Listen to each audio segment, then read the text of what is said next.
안녕하세요 여러분, 사냥개입니다. 요즘 비트코인 가격이 좀 들쑥날쑥하죠. 94K까지도 내려갔다가 현재는 10만 달러 이상으로 또 올라와 있는 상태입니다. 등락폭은 대략 6에서 7% 정도인 것으로 보여요. 다시 한번 제가 생각하는 큰 그림을 짚어보면 저는 12월 중순부터 1월 말까지는 건강한 조정이 있을 수 있는 달이라고 생각을 하고요. 그 이후로 다시 강한 상승장이 도래할 수 있다고 생각하고 있는데요. 오늘은 그 이유에 대해서 미국의 양적 긴축 종료 계획을 기준으로 한번 말씀을 드려보도록 하겠습니다. 알아두시면 좋을 내용이니까 끝까지 시청 부탁드리겠고요. 바로 시작하겠습니다. 네, 24년에 발간된 뉴욕 연준의 공개 시장 보고서입니다. 금융의 허브인 뉴욕 연준에서 1년에 한 번씩 발간이 되는데 앞으로의 연준의 행보를 살펴볼 수 있는 아주 귀한 자료예요. 제가 3개월 전에도 이 보고서를 한번 영상을 통해서 말씀을 드리긴 했으나 그 이후로 실제로 데이터가 어떻게 변하고 있는지를 한번 직접 살펴보면서 더 자세하게 말씀드려 볼게요. 자, 여기서 Reserve Balance라는 건 지급준비금입니다. 지급준비금은 은행이 연준에 예치해둔 기본 지급준비금과 그 이상으로 예치해둘 수 있는 초과 지급준비금으로 나뉘는데요. 보통 이 초과 지급준비금이 은행끼리의 대출, 그리고 나아가서 기업이나 개인들로의 대출로 이어지기 때문에 결국엔 이 지급준비금을 시중의 유동성으로 보아도 무방합니다. 자, 현재는 이 위에 있는 초록색 선인 Higher Reserves 시나리오의 경로를 따라가고 있는데요. 왜 그러냐 하면 높은 지준금 시나리오에서는 명목 GDP 대비 지준금의 비율이 12%에 도달을 하게 되면 양적 긴축의 속도를 줄인다고 나와 있고요. 낮은 지준금 시나리오에서는 10%에 도달을 하게 되면 양적 긴축 속도를 줄인다고 나와 있습니다.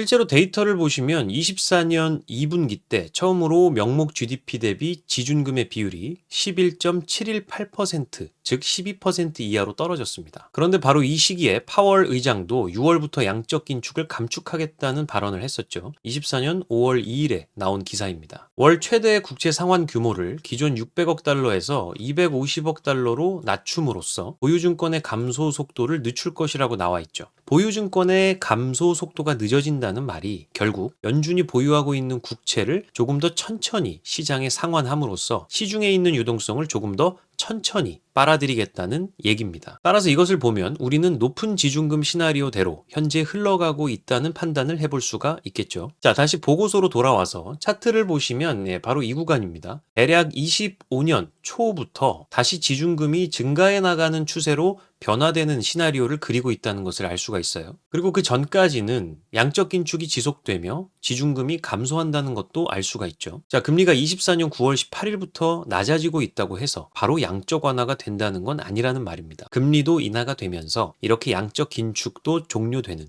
이 두 가지 조건이 동시에 만족되는 때가 비로소 시중의 유동성이 가파르게 증가하는 시기가 된다는 것입니다. 자, 보고서 글에서도 자세히 설명이 되는데 25년 초에 포트폴리오의 감축이 중단된다라고 나와 있습니다. 즉 긴축이 종료된다는 소리고요. 대신 명목 GDP 대비 지준금의 비율이 11%에 도달함에 따라서 포트폴리오는 유지 단계로 들어간다라고 나와 있습니다. 그러니까 이게 본격적인 양적 완화는 아닌 거예요. 참고로 완화 국면에 접어들려면 10%에 도달을 해야 됩니다. 명목 GDP 대비 지준금 비율이요. 자, 그리고 이 기간 동안 미국 연준이 보유하고 있는 증권 계정인 소마 포트폴리오는 6조 5천억 달러 수준으로 유지가 된다라고 나와 있죠. 자, 데이터를 한번 보시면 현재 소마 계정은 그 경로를 따라가고 있습니다. 보라색 선인데요. 이 보라색 선이 연준이 보유한 증권 계정인 소마 계정입니다. 현재 6조 5,668억 달러 정도가 있고요. 이게 말씀드렸다시피 6조 5천억 달러가 되면 슬슬 연준도 양적 긴축을 종료하고 유지 단계로 돌입한다고 했죠. 얼마 남지는 않은 것 같습니다. 자, 그리고 현재 3분기 GDP 기준으로 보면 명목 GDP 대비 지준금의 비율이 11.235%로 양적 긴축 종료 기준인 11%에 거의 근접해 가는 것으로 보이죠. 자, 그리고 25년 1월에 24년 4분기 GDP 1차 추정치가 발표가 되어야 정확하게 11%에 가까워졌는지 혹은 그 이하로 떨어졌는지가 명확히 확인이 되겠죠. 네, 중간 정리를 한번 해보겠습니다. 결국 연준은 높은 지준금 시나리오를 따라가는 것으로 보이고요. 이 높은 지준금 시나리오 상 명목 GDP 대비 지준금의 비율이 11%에 도달하는 시점부터 양적 긴축이 종료되고 유지 단계로 접어든다는 것을 알 수가 있었습니다. 그리고 11%에 도달했는지 여부는 25년 1월 말에 미국의 24년 4분기 GDP 지표가 1차 발표될 때 명확해지겠죠? 24년 1분기에는 12.362%, 24년 2분기에는 11.718%, 그리고 3분기에는 11.235%로 점차 명목 GDP 대비 지준금 비율이 하락하고 있는 추세이므로 4분기에도 이 추세를 유지하면서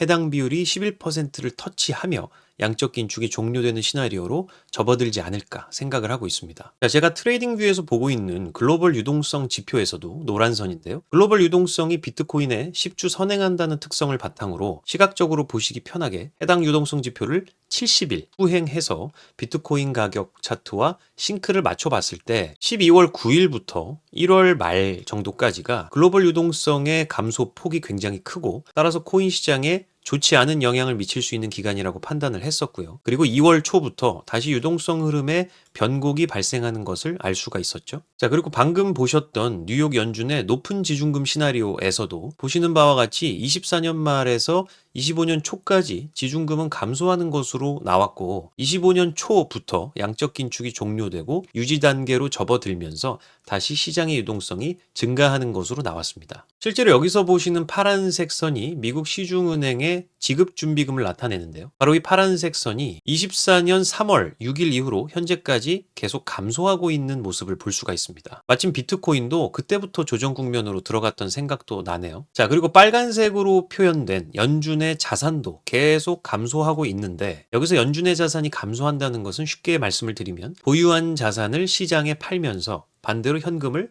빨아들이고 있다는 소리니까 양적 긴축이 계속 지속이 되고 있다는 말이기도 하죠. 따라서 제 생각은 12월 중순, 특히 미국의 금리 결정과 일본의 금리 결정이 있는 12월 19일 전후를 상당히 조심해야 한다고 보고 있고요. 12월 중순에서 1월 말 글로벌 유동성 지표가 감소하는 구간이면서 미국 연준의 지준금도 감소하는 구간임을 고려를 해봤을 때 해당 기간에는 건강한 조정이 가능한 구간이라고 예측을 해볼 수가 있습니다. 자, 그리고 그 이후에 실제로 연준의 양적 긴축 종료 선언이 나왔을 때 비로소 다시 지준금, 즉 시중 유동성이 가파르게 증가하는 추세로 변환되면서 위험자산 시장으로 온기가 뻗칠 수 있다고 생각을 하고 있어요. 자, 그리고 역시나 글로벌 유동성의 70일 후행 지표도 2월 초부터 다시 상승 변곡 지점이 발생하는 것으로 보아서 더 신빙성을 더해주고 있다고 생각을 합니다. 자, 올해도 얼마 남지 않은 시점입니다. 비트코인이 여기서 한 번 더 올려줄지 아니면 수렴 횡보하다가 바로 조정 국면으로 들어갈지는 아무도 알 수가 없습니다. 단기적인 트레이딩보다는 여유로운 현물 관점으로 접근하는 것이 훨씬 효율적이라는 생각이고요. 저는 여전히 관망 중인 상태입니다. 다만 제가 이번 영상을 통해서 말씀드린 유동성 관련된 근거들과 12월 19일에 있을 금리 결정이라는 중요한 경제지표 발표 등을 생각을 해봤을 때 현재가 리스크 관리를 적극적으로 해야 되는 구간이라는 것은 확실하다는 생각입니다. 모두들 성투하시길 바라겠고요. 이번 영상은 이것으로 마치도록 하겠습니다. 도움되셨다면 구독과 좋아요, 알림 설정 부탁드리겠고요.